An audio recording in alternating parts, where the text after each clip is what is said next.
जळगाव जिल्ह्यातील पाचोऱ्यात शासकीय ठेकेदाराची ऑनलाईन गेमिंगच्या नादात 79 लाखांची फसवणूक, दोघांविरोधात सायबर पोलिसात गुन्हा दाखल। पालघरच्या जिल्हा परिषदेच्या शाळांमध्ये शासन आदेशानंतरही सीसीटीव्ही कॅमेरे बसवण्यात दिरंगाई।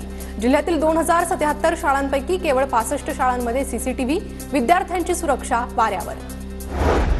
बारामती कृषी प्रदर्शनात दुर्मिळ कवट फळापासून बनवलेली बर्फी घेण्यासाठी झुंबड। आयुर्वेदिक फायदे असल्यानं बर्फीला तुफान प्रतिसाद।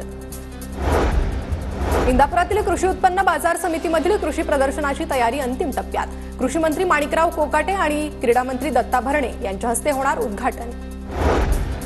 वाशिमच्या मंगळूरपीर तालुक्यातील तांदळाच्या अंगणवाडीत उत्साहात पालक मेळावा संपन्न। पालकांना विविध स्टॉलच्या माध्यमातून संगोपनाचं महत्त्व पटवून दिलं।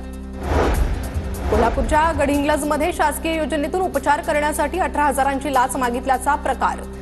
मल्टीस्पेशालिटी हॉस्पिटलमधील डॉक्टरसह प्रशासकावर गुन्हा दाखल।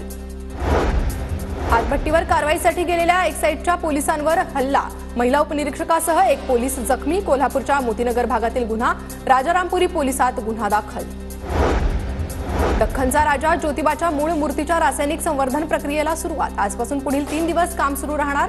प्रक्रिया पूर्ण होईपर्यंत भाविकांना मूळ मूर्तीचं दर्शन घेता येणार नाही।